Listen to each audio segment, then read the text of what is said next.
In this video, traders, we're going to look at if you're a short seller, how can you manage the risk? Stay tuned.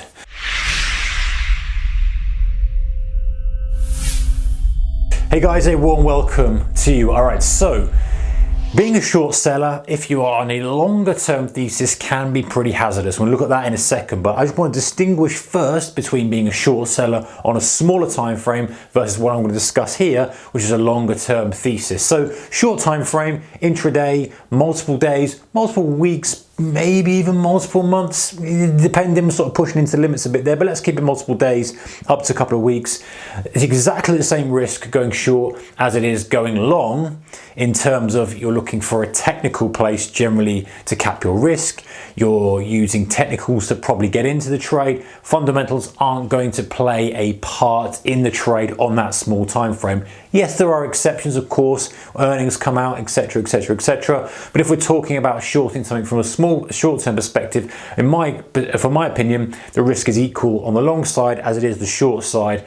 Obviously, there are some kind of outliers, like for example, you know, if you're in a stock that suddenly got bought out or got a bid on it, it will just shoot up. But then again, you know, you've also got the same situation if you're long. The fact the stock could go to zero. Yes, the stock could go to infinity technically on a short, but I think broadly speaking, the risk is a risk. Anyway, let's go back to the point. This is on a larger term time frame. So someone like Bill Ackman, for example, who highlighted Herbalife as a potential short opportunity, did a lot of due diligence. It was a fundamental play. It was something that he decided, he thought, you know what, these guys aren't doing the right thing. I think there's chinks in the armor here and I'm going to expose them, and I've got a big short position. I'm hoping to capitalize and make money as that comes to light, as the rest of people believe what I'm putting out there. And that's the key with the short thing, guys, with the short play, is that if you're doing it, and we're talking about longer term here, you know, many months, many years potentially, you are really, most of the time, the best short sellers are going against the crowd. They're finding things that other people haven't really found, and they're going and playing contrarian view. Because if you're short selling in a stock that's just going bust and it's just going to the wall, everyone's doing that. Well, not everyone's doing that, but the risk is kind of flipped on its head because you're shorting at the lows and it could just spike up. Whereas somebody who's shorting into a play that they believe isn't gonna pan out, then they're going against the crowd because by the nature of it, generally it's probably going to be in a bit of more of an uptrend. Of course, technicals don't really play a part in this, but they're going against the crowd. But the big thing, guys, and we're talking going back to the point of how do you manage the risk, is that if you think about this, as your short position goes in your favor, so let's say you're shorting up at $100, as that thing moves down to $50, your position size has effectively halved, because assuming you've got a fixed position size, then you've halved your position,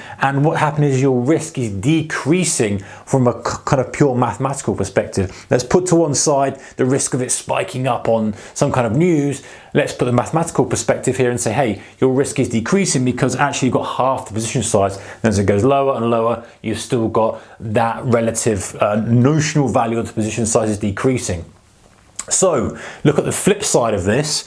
When your position goes against you, your risk is increasing. Think if you're shorting at 50, a fixed amount of shares or a fixed amount of units, it goes up to 100, what's going to happen? Your risk is doubling. And so yes, that's a kind of extreme example. This is happening with short sellers. You know, not only have you then lost a lot of money in your position, you've lost, you know, your position doubled on you and you're short, but now your risk is increased by twofold. So you've got to be able to manage this. And so the ways that short sellers generally would do this, they go, right, okay, I need to kind of keep a regular notional value, and they will adjust the position size. Now, not all, this is kind of a bit of a broad sweeping statement here. I know a lot of short sellers will be adding to positions, will be happy to take the position because, you know, one thing, just sidestepping slightly, one thing as a short seller on a longer term thesis, you are prepared to sit through pain. You have to be prepared to sit through pain because you know that it's not just going to go immediately to zero when you suddenly claim you're short. You know that's not the case. And so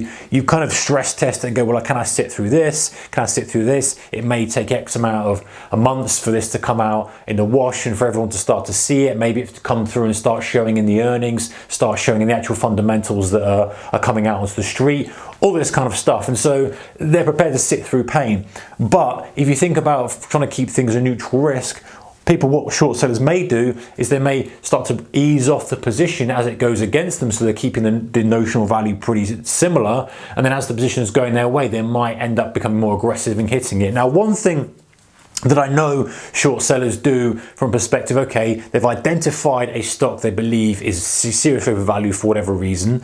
They will place a core position in that trade, short position, put option, whatever it may be, and then they will wait. So they've got their core position and they use that, and they have to sit through maybe potentially some pain, and that won't be that large, but then they'll wait for a catalyst, an initial catalyst, to prove them right before they aggressively push more shorts into the position, or aggressively increase the position, should I say, because obviously once the news is out, so to speak, let's say the earnings aren't going to be so good, let's say they're kind of profit warning as expected, all of a sudden everyone's going to want to become short. The cost to borrow is going to go up, obviously the price is going to be way lower, so you get a worse price anyway, but at least then it's slightly de-risked, so your thesis is validated, you've got the core position short, and now you're pressing the short, adding to the put options. Of course, put options are going to be more expensive as well, so, but the point is your average position is going to be a little bit better for you than if you waited for that catalyst. That's a lot of short sellers will do. Take that core position,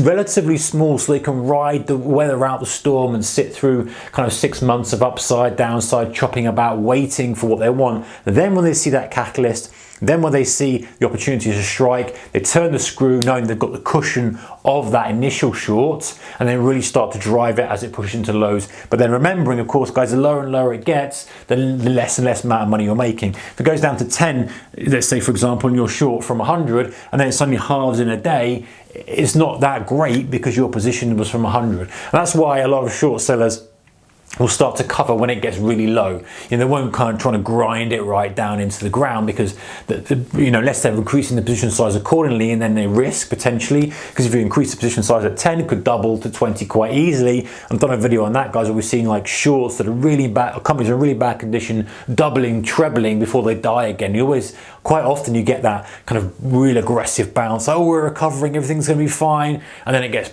hammered again. So that's why shorts, you've got to be very careful kind of increasing the size as it goes lower. But back to the point, many shorts will start to cover for the longer term thesis as it gets into the low prices, as it becomes a broken company, as it looks like it's out of luck, because that's their thesis done then. And unless they're kind of going to really want to push it into the ground, into zero, doesn't seem much point in doing that. And one other thing, guys, as well, is when it goes to zero, I think I've done a video on this before, if it does go to zero, sometimes you've potentially got a bit of a problem covering your short position, because if it's suspended, even though it's worthless, you can't cover it, you're still paying borrowing costs, there's all sorts of stuff that goes in with that. So most people will cover it as it starts to really get going and everyone feels it's a short position, then it's basically taking the opposite view again, isn't it? It's just going against the crowd. So if you're a short seller, how can you manage the risk? Got to be sure that you understand the position size changes with your short, thinking about a small position initially until you're proven right, then pressing it so that you can sit through some pain, so to speak. It's slightly different, you know, if you think about it in terms of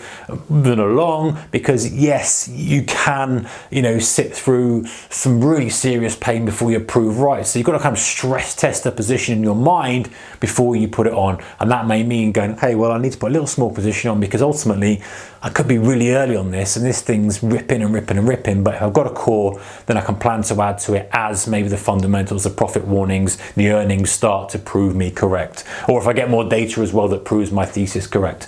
All right, guys, see you next one. Take care. Bye-bye.